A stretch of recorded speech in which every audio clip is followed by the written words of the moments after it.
자, 이 지오데식 디비에이션 이퀘이션을 뉴턴 중력에서 우리가 전에 계산했던 지오데식 디비에이션과 비교를 하고 싶은데요. 편의상 어떤 타임 라이프 킬링 벡터 같은 게 있어서 시간 트랜슬레이션에 대해서 대칭성이 유지가 된다고 치고요. 그 말은 뉴턴 중력 기준으로 보면 중력장의 시간에 대한 의존도가 없다는 얘기고요. 그 상황에서 뉴턴이안 버전이랑 이 아인슈타인 또는 리만 버전이랑 비교를 해보겠습니다.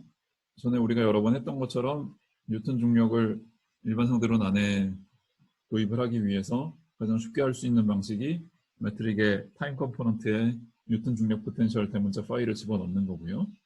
뉴턴이안 리밋을 고려한다는 거는 이 파이 값이 충분히 작아서 이 매트릭이 플랫 민코프스키 매트릭에서 살짝만 벗어났다라는 가정을 한다는 거고요. 계산을 하다 보면 이 파이에 대해서 뭐 리니어한 텀들도 있을 수 있고 쿼드라틱한 텀도 있을 수 있고 여러 가지 텀들이 있을 수 있는데 우리는 계속 리니어한 텀들만 추적을 해 나갈 겁니다. 그럼 하나 확실한 거는 커넥션 코에피션트는 다 리니어한 텀들로 나올 거고요. 왜냐하면 플랫 민코프스키 매트릭을 그냥 저 레비시비타 커넥션 포뮬러에다 대입하면 0이 나오니까 리딩 오더가 파이에 대해서 리니어할 거예요. 리만 커버처 텐서로 가면 지난 시간에 커버처 아이덴티티 증명할 때 썼던 포뮬라 있잖아요. 인덱스들을 다 채우면 다 채운 결과가 이런 식으로 나올 텐데 그리고 두 번째 줄은 이렇게 나올 거고요. 예, 이 각각 줄이 따로따로 텐서는 아니라는 단점이 있지만 그냥 계산에 사용하는 데는 별로 문제가 없는데요. 이 식을 잘 보면 첫 번째 줄은 다 파이에 대해서 리니어한 텀들이 나올 거라는 걸 예상할 수 있고요.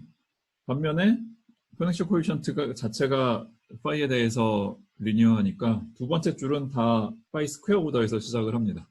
그래서 곧 우리가 할 계산 입장에서만 보면 두 번째 줄은 그냥 무시하고 지나가도 그만이에요.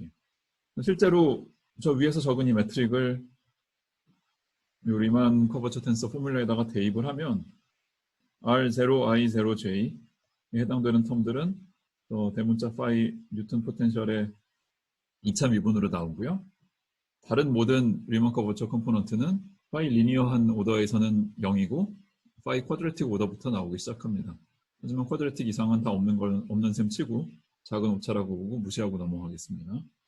저는 뉴턴 역학의 지오데식 이퀘이션을 할 때도 그랬듯이 모든 가능한 x에 관한 함수 파이를 다 고려할 필요도 없고요.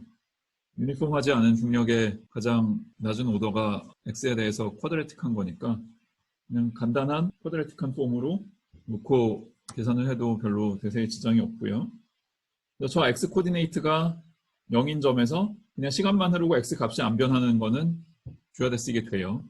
물론 지오데식 이퀘이션을 일일이 다 풀어봐도 그게 성립한다는 걸 확인할 수 있고 뭐 일일이 풀어보지 않더라도 x를 마이너스 x로 보내는 대칭성 같은 걸 감안을 하면 지오데식이 되겠구나 상상할 수 있죠. 예전에 제가 들었던 예처럼 지구 중심을 관통하는 터널이 있을 때 지구 중심점에 가만히 테스트 파티클을 하나 놓으면 어디 안 가고 거기 가만히 있겠죠.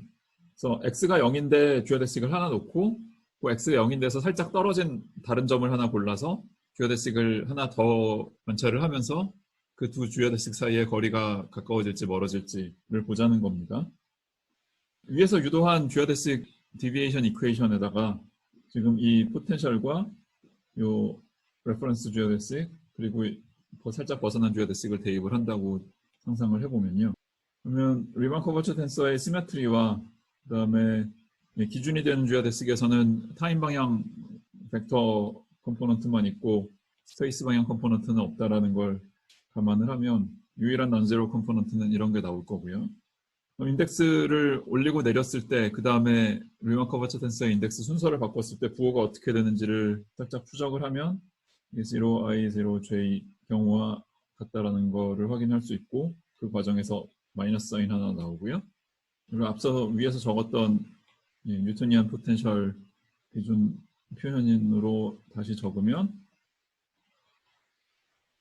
이렇게 나올 거고요.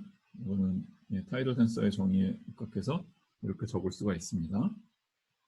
방금 우리가 한 일이 아인슈타인 버전의 지오데식 디비에이션 이퀘이션과 뉴턴 버전의 듀어데스 이퀘이션을 매칭을 시킨 건데요.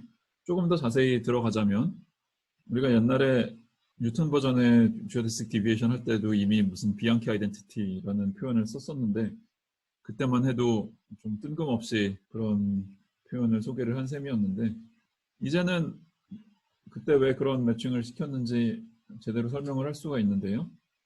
리만 커버처 텐서의 아이덴티티 중에 퍼스트 비앙키라고 불리는 것에다가 뉴토니안 포텐셜을 대입해서 계산한 커버처 텐서들 텀을 대입을 하면 이게 우리가 뉴턴 중력에서 봤던 아이덴티티 하나와 정확히 잘 일치한다는 걸 확인할 수가 있고요. 마찬가지로 세컨드 비앙키 아이덴티티도 리만 커버처 텐서의 아이덴티티로 이런 관계가 성립을 하는데 이게 전에 뉴턴 중력에서 봤던 타이덜 텐서가 중력 포텐셜의 미분으로 나온다는 사실 때문에 당연히 성립하는 그 아이덴티티와 잘 매칭이 된다는 사실을 확인할 수가 있습니다.